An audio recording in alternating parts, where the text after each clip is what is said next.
I told my sister she can't come to my wedding ceremony because of her Tourette's tics, and now she's calling me ableist and acting like I cut her off completely, but I just want the wedding I've always dreamed of. I, 28F, am getting married to my fiancé Max, 25M, this summer. My sister, who I'll call Megan, 32F, has pretty serious Tourette's. Certain physical movements and saying ha ha ha are her most common tics, but there are others as well. As long as I've been alive, I've never seen Megan sit through a long ceremony or presentation without tics, not even her high school and college graduation or for any siblings' graduations. Her ha ha ha is also extremely loud, bordering on yelling, and most of the time repetitive. I have involved and invited Megan to every aspect of the wedding, the rehearsal dinner, the bachelorette party, and the reception, except for the actual ceremony. My fiancé and I are writing our own vows, and I just want to hear him say them without interruption. The ceremony is fairly long, and I seriously doubt Megan's ability to go that long without ticking. She has said that holding back tics is like holding back a sneeze, only 1,000 times more difficult. The only options I see for her going into the ceremony are 1. Letting the tics go on as normal and be scrutinized by Max's side of the family who hasn't met her yet, or 2. Trying to suppress them the whole time. Either way, it would be a miserable experience for her. I have explained Megan's situation to guests who were unaware, but in Max's family there are several young children and elderly people that I doubt will have tact. Megan was heartbroken when I told her I didn't want her at the ceremony. I explained my reasoning to her about how the ceremony wouldn't be fun for her either way, but she didn't want to hear it. She admitted that she will likely tic when we're reading our vows, but insisted we can just pause and carry on or speak over it. I know this is selfish, but I don't want Max to pause or speak over someone. I want him to read his vows just as he wrote them. Megan has accused me of being mean, ableist, and a bridezilla. My dad is on my side, my mom is on Megan's side, and my other sister, 24F, agrees with me but thinks I should let her come anyway. Max supports whatever I decide but says he hopes this doesn't fracture our sister relationship. So, am I really in the wrong for this? Edit: the kids I'm mentioning went to Max's cousin's wedding last year and were very well behaved, even though their ceremony was longer than what we're planning ours to be, so that's why I'm fine with them. I don't know if this helps, but I am also autistic and have severe struggles when my routines are interrupted or when things don't happen how I planned them. I have often been accused of being a control freak, 2 type A, etc. Maybe this is just me letting my controlling personality get in the way. Edit number 2. I'd like to clarify my biggest issue isn't the verbal interruptions, which would greatly upset me anyway, but potential harm for Megan and other guests. There is a non-zero chance she could injure herself or others. This is the actual crux of the issue. I could potentially handle verbal interruptions, although they would make me incredibly unhappy and uncomfortable, but I don't think I can deal having to stop the wedding because someone has been hurt. It usually only happens in high-stress situations or when she was younger, but crowds and large groups of people have historically been a trigger for her, and the ceremony would require her to stand in front of a huge crowd pretty closely to other bridesmaids. It's happened only a few times in the past year, which should make me feel confident, but I feel like the anxiety has just been growing and growing, and I don't know how to stop it other than making sure there is a 0% chance it could happen. Even though she said she could deal, she has a history of either underestimating or minimizing how bad her tics would be. She said she could handle her stressors and manage them but whacked me in the face at a funeral a couple years ago. She says she can handle the wedding, and I'm truly sorry if this is ableist, but I simply don't believe or trust her anymore. She is either not being truthful with me or herself about how bad the tics can get. Sorry for so many edits. But I did not mean to communicate that I was ashamed of Megan or cared if Max's family did not approve of her. If that was true, I wouldn't have her at any parts of the wedding since those family members will also be there. Based on her previous reactions to similar situations, I assumed that kids staring would upset her, not me. Stress is a trigger for her. But people in the thread were right about how it wasn't my place to assume and dictate how she would feel, and I messed up on that part. It's hard to balance when Megan does have a history of downplaying or underestimating how bad things could get. Minor update: I called my dad to double check, but there is a nursery room in the church where people can watch what's happening in the church live on a TV inside. I hadn't known about it because it wasn't there when I was a kid, but it will definitely be on my list of proposed compromises when I speak with Megan. I want to address some frequently asked questions. Why didn't you suggest a compromise, such as Skyping? I genuinely did not think of them. I struggle with rigid thinking, and often categorize things as an absolute yes and no without thinking of any options in between. The suggestions for compromise have been very helpful, and I will bring them up to Megan. How would you feel if you were disinvited because of your autism? If the reasoning was sound, such as they believe the environment would lead me to have a meltdown, then I would understand. What if your child has Tourette's? How would you feel if they were excluded? Since Tourette's, as many of you have pointed out, is genetic, Max and I have thoroughly discussed how we would raise them. We will always demand reasonable accommodations from school and the workplace, but we will not insist they be involved in every single activity that kids without Tourette's can do. If we had a child that was in a wheelchair, we would not insist they be put on the track field alongside able-bodied kids to see if they can will the 400-meter faster than they could run it. We would find an organization that caters to children in wheelchairs and specializes in helping them be active. Our hypothetical child will understand that they can't participate in everything the other kids can, but we will always provide alternatives and they will never be made to feel less than because of it. Why can't you just say your vows in private? I don't want to. That's literally it. I feel pretty justified in all my other plans regarding Megan, but this is simply a selfish desire rooted in nothing but Max and me's feelings. The thought of doing vows in private makes me unhappy, the thought of doing it in front of everyone makes me happy. You can call me the jerk for that if you wish. Why doesn't your family consider that her tics particularly distress you because of your own disability, autism? It has never been taken very seriously by my family because it pales in comparison to Megan. If one child is drowning and the other one is just barely treading water, you go to the drowning child first. Why are you marrying into Max's family if they will be ableist to Megan? They have never been ableist to Megan. When I say I worry about their behavior, I specifically mean younger children and elderly people who aren't mentally there being able to stop themselves from staring. Why do you care what Max's family thinks? I don't. I don't know how else to communicate that. It's not just that Max's family staring upsets me. The real issue is that when they stare, it upsets Megan, which stresses her out and increases the likelihood of her titching. That stress can trigger a violent tic, putting her at risk of harming herself or others. There is also selfish option 2, where it causes a verbal tic and the consequence is just me being upset. If the kids are well behaved at the other wedding you mentioned, why can't they be told by their parents on how to behave at this one? And now we come to the FAQ that renders the 2 previous ones completely irrelevant. You were right, I was wrong. I was catastrophizing. I don't care if that's not a word. Several people have pointed out that beyond their parents' ability to instruct them, they may have disabled people in their class or their lives they see often. I was projecting my own personal experiences because children rarely, if ever, don't stare at Megan when she is titching. However, I honestly realize that there's a big difference between a kid who has been prepared from conversations from their parents and know what to expect, versus kids who see some random lady yelling in the supermarket and their mom snaps at them to stop staring. In my mind, all kids were the same. I would also like to clarify that I'm upset about her verbal tics because they affect me. I'm sensitive to loud and unexpected noises, which is exactly what her tics are. Most of the time I push down my negative reactions, but if it was just us alone in the room I would still be distressed by her tics. What are her violent tics? The 3 main ones I know of are the elbow, stomping, and flailing her arm. Stomping and flailing her arm are just normal motor tics that people are sometimes caught in the crossfire of. With the elbow, she's explained she must elbow someone or something. Most of the time it's just the wall or whatever chair or couch she's sitting on, but sometimes it's a person. The elbow is also dangerous because it comes on very suddenly and is hard to hold back. The most recent elbow victim was the couch at my parents' house. The last human victim was my dad at Thanksgiving. No offense to him, but he has a decent layer of fat insulating him, so he was fine. Update: the next day, all 3 girls are moved out the house. Max and I have an apartment in a big city that will remain unnamed for privacy reasons, and my youngest sister, 24F, I will call her Mia, is in law school at a university that will also remain unnamed.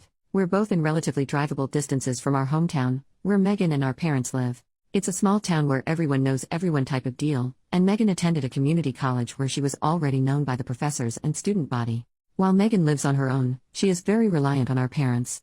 She has never even attempted to get a driver's license because of the possibility a tic could cause her to swerve, reasonable in my opinion, so my mom drives her to and from work every day. This is not me looking down on Megan in any way for not attending a 4-year big name like Mia and I, or for needing extra help from our parents, because she does need it. This is to explain that Megan and my parents, particularly my mom, are very close. In my opinion, my mom does things for Megan, mostly interpersonal conflicts, that I think she can handle on her own. Megan rarely communicates directly with Mia and I. Instead, our mom usually calls us and says Megan wants X or Megan mentioned she felt Y. Our fight about the wedding was one of the few real discussions we've had without mom mediating. So the first person I actually called was my mom and not Megan. I told her that Megan and I are both grown adults who are capable of handling ourselves. I said I will not take anything into consideration other than what comes directly from Megan's mouth. If mom tells me Megan is upset, I will disregard it. I got pretty frustrated when she steamrolled over my request and threw in her face that I'm the one paying for the wedding, not her and dad, which I regretted. I said I'm willing to work something out with Megan, but if they refuse to communicate or try to disrupt our conversation, all 3 of them will be disinvited. I reminded her Megan was an adult and hung up. I won't copy and paste the exact text I sent Megan, but here are the main points. 1. It was not my intention to hurt you, and I'm sorry. Please let me explain. 2. I want to talk, not text. Things are too easily misconstrued. 3. Your verbal tics have never been a problem for me. I didn't mean to make you feel ashamed of them. I don't want you to feel like we can't talk. The wedding ceremony is a one-time thing I can explain if you call me. 4. Mom and dad are not present in the room when she calls me. I have already called mom and told her to stay out of my business. I want to talk to her alone, and breaking my trust on this will have serious consequences. 5. A list of 2-hour blocks in the next 3 days I'm available to have a conversation. And 6. I love you. She responded picking one of the times tomorrow and nothing more, but I'm hopeful we can work this out. Second update, one more day later, I called Megan this morning. I'll summarize our conversation, excluding any verbal tics. It's very, very, very long, and all names are fake for privacy reasons. I will refer to myself as Michelle. 1. I told Megan I was sorry I hurt her feelings. 2. Megan said it was especially mean because I know how sensitive she is about weddings and that they're a sore spot for her. 3. I'm bamboozled. I informed Megan that I was not aware that weddings were a particularly sensitive subject for her. 4. Context. Megan and I are at the age where pretty much everyone is getting married, more so for Megan because she lives in our small hometown. Plenty of women and one man she considers close friends did not invite her to their wedding at all. She works at a boutique and has even encountered friends shopping for jewelry for weddings she wasn't invited to, but I didn't know that last part. 5. Megan does not believe me.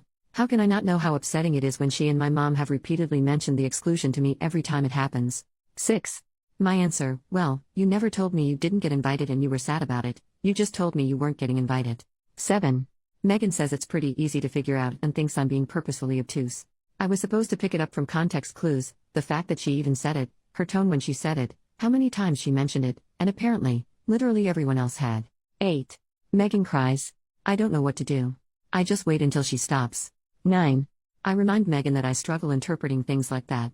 This line is from Max, who I consulted, but he was not in the room. I told her that just like she needs some accommodations for her Tourette's, I need accommodations for my autism, and she has to explain things to me, especially feelings-related things, because I need that extra help.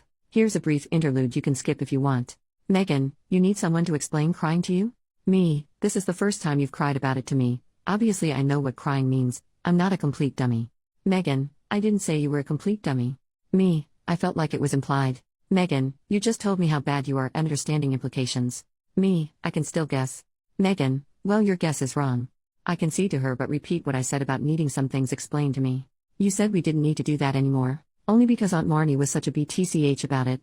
Context, when I was 15 my dad's sister came to live with us and help out. Around this time I verbally expressed my need for clear explanations and she was so annoying. Example, she'd stop at a red light and huff, and then turn to me in the back seat and say slowly, that means I'm annoyed, like I was a toddler or something.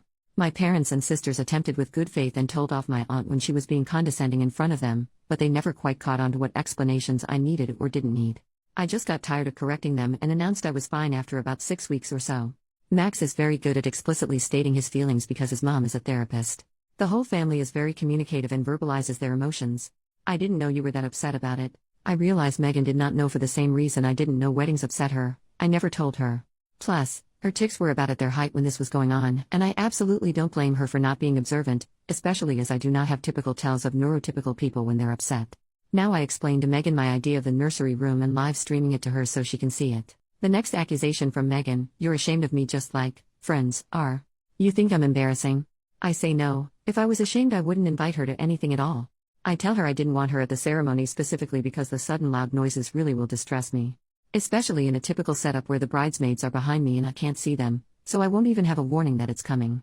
She says fine in a tone that I am able to pick up on, and I ask her if this is how she really feels, because if it's not fine she needs to tell me. I haven't even brought up the possibility of violence yet because that will make her even more upset. After a significant pause, she says no offense but she feels like I'm just saying this to hide that I'm ashamed of her, that her friends make lots of excuses like that too. I say no, but I understand why it looks that way because I have always downplayed my own issues when I'm with our family, something else Max coached me on / suggested to me. I said that if she thought I was lying she could talk to Max, his family, or any one of my friends who can verify my sensitivity to loud sound isn't recent. She says fine in a way that I interpreted as being more mollified, and then I said I'm worried about her violent tics. She seems more understanding but insists she can handle it. I try to gentle my voice as much as possible, but explain that anything above a 0% chance is unacceptable for me. She says it's not that bad, but her tone of voice and inflection is different. I interpret from this that she might actually agree with me but is not ready to admit it yet or doesn't believe what she's saying. I remind her that all of our family are historically bigger and that she works out a lot, which I admire her for. None of the family members really get hurt when she elbows because we're all around her size, but she has to be reminded that she's a 5 feet 10 inches muscular woman. I reiterate this and bring up one of my bridesmaids as an example. Direct quote, all of the other, our last names, would be fine but Mary is 5 feet 0 inches and 115 soaking wet. If you elbowed, she would go the heck down and I don't think she would get up. She laughs a little uncomfortably, but I'm not joking. I remind her of Nana's funeral where she said she would be fine and then ended up smacking me in the face. I said I know Tourette's can be unpredictable, but she's had 32 years to figure out her limits. I remind her that she has consistently misled me about how bad things will be. She swears this time it will actually be fine, that she knows herself better than I do, and it's condescending to assume that she's lying. She also reminds me Nana's funeral was years ago, saying she's improved, and I remind her that the last elbowing incident was months ago. I give up at this point. I'm so tired of her lying. She knows she's lying, I know she's lying, and she knows I know. I say fine. You can be in the ceremony if you say you can. But if you hurt someone during the ceremony, you will have to leave immediately. You will be disinvited from the reception. If they sue you, I will not help financially or help you find a lawyer. And I will cut you off completely and not speak to you anymore. You will not get to meet your nieces and nephews, ever. If you're truly willing to risk all that, then you must be truly confident, and I trust you. Otherwise, the nursery room is always open and you can watch on the TV. She doesn't answer me, but starts crying and says, how can I do this to her? This is the only way she'll ever be in a wedding in any way. No one else wants her but her own family should. It's not fair, and she just wants for one time in her life to be in a wedding. This is a lot of information to process for me, so I just kind of pick out one piece and blurt it out before I can process the rest as a whole. Why don't you think you'll get married? She says, are you delusional? Nobody would ever want to marry me. I know this is really insensitive, but I wasn't trying to be mean. It was just my first reaction, I didn't think over it. I just said flatly, Megan, you're being really stupid. This seems to shock her into silence. I continued, you're very smart, you're very pretty, you work out, and you're a good person. There are lots of people out there you haven't met yet that could be a great match, maybe even someone who has Tourette's too, so writing yourself off and preemptively giving up is incredibly dumb. She sighs and says, you don't get it. I say yes I do, that I never thought someone would understand me until I met Max. I tell her that she's stayed in our hometown her whole life, and there's a reason I didn't marry anyone from there. I did something off script, which surprised me, but I said I know she doesn't like big crowds, but she should come to city with me and Max, or just me. I said she should try and meet new people. She seemed taken aback and almost horrified by the thought, so I said something was probably offensive, sorry, and said, there's an 80% chance a homeless tweaker will be doing something way more disruptive than you at any given time. She got really quiet and didn't say anything, so I reiterated my points. I'm not ashamed of the tics in and of themselves, I'm worried about potential harm they could cause. The motor tics are self-explanatory, and the vocal tics will distress me and make me uncomfortable. If she wants to bet our entire relationship on her confidence that she won't motor tic and hurt someone, she can be my guest, but I'm done. She starts begging me. Why can't I get a bigger venue so the bridesmaids have more room, and place an inanimate object near in case she gets the elbowing tic? Or why did I pick so many bridesmaids when I knew she would be one and she would be crowded? Why can't I just say my vows in private? Why can't I just ignore her when she tics? Why? Finally, she said she felt like I didn't take her needs into consideration and planned the wedding without thinking about her at all. I snapped. I said, of course I didn't think of you, it's my freaking wedding. Mine. I have spent my entire life thinking of you and how things might affect you and what you need instead of what I do. I moved this far away so I could stop thinking about you. You got everything. You got mom and dad's attention, all the sympathy, all the money went towards your treatments. I didn't get to see a therapist, just drive you to and from your appointments. When I was 9, you slammed a car door on my hand because of your tics and broke my finger. Do you remember that? Mom and dad were more concerned about me reassuring you I didn't blame you than my broken bone. Everything is about you and your feelings. Oh, Megan is titching too much to pack her backpack, you get it, Michelle. I know she threw a vase at your head during a rage fit, but Michelle, imagine how bad she feels. Megan sitting alone at lunch again, be a good sister and abandon your friends to sit with her. And now I can't even have my own wedding without making it about you? Fuck off. Megan was silent and then hung up. Something else that was brought up in the comments that has now been resolved. Yes, Max has feelings about my family dynamic but always allowed me to dictate it, both because he knows I like control and because he doesn't have much experience with disabilities. 95% of things, we offer feedback to the other if we think they need it, seek advice, discuss, etc. But for my family, he never really said anything except a variation of I support your decision. He said he would like to have input, especially as they will soon be his family as well and, hopefully, interacting with our future children. I can get annoyed because his mom's a therapist and uses therapy speak pretty regularly and it's been passed on to both her kids. Secretly, I think he thinks he's sort of an honorary therapist because he was raised by one and got treated by another. Earlier in our relationship when I was accepting his advice for family matters, he would say things like you seem to have an avoidant attachment style, probably from being ignored by your parents in childhood. I told him in no uncertain terms I did not care to be psychoanalyzed and that was that. We talked a lot, but the gist of it is that he has had opinions on my family and struggles with his instinct to protect me and his desire to respect my decisions. From now on, I am going to listen to him and take his opinion into consideration when deciding about family matters. He promised to stop the therapy talk and says that was more him being 21 and trying to impress me with big words. I have noticed he doesn't really do it anymore. So after my call with Megan I walked into our shared bedroom, and he didn't even have time to ask how it went before I burst into tears. He held me for a while. I am fine with physical touch and affection, especially from him, as long as it's not unexpected. Eventually my phone started ringing again and I saw that it was Mom. I told Max that I didn't want to talk to her, but if I didn't pick up it would become a whole thing. He just silently held out his hand, and when I realized what he meant, I put my phone in it. The conversation wasn't on speaker and I didn't really care enough to try and listen to what she said, and for the most part I don't remember what he said after telling my mom I couldn't come to the phone, just the beginning. Well, Michelle's crying too. I think you should be just as concerned about that. And the end. Yeah, well, my parents have said they'd more than happy to walk her down the aisle, so you think on that. I told Max about these posts and he was a little confused but supportive, and thinks it's funny how I've picked out names starting with M for everyone. I have not had any more calls from my family, but Max called his mother, very nice lady, and put her on speaker, and she reiterated she'd be happy to walk me down the aisle with her husband. So that is that for now. I find the anonymity very freeing, as well as writing down what happened, so I will update you all as soon as there is on. Third update, 3 days later, an update and goodbye. Max and I have officially disinvited Megan and my parents from my wedding. I'm getting lots of support and love from his family. I've got all the advice I feel I've needed, so I'm going to delete this account as it has served its purpose. I'll leave this up for a little while before I do it so people who are invested can see it. Thanks for all the advice and help.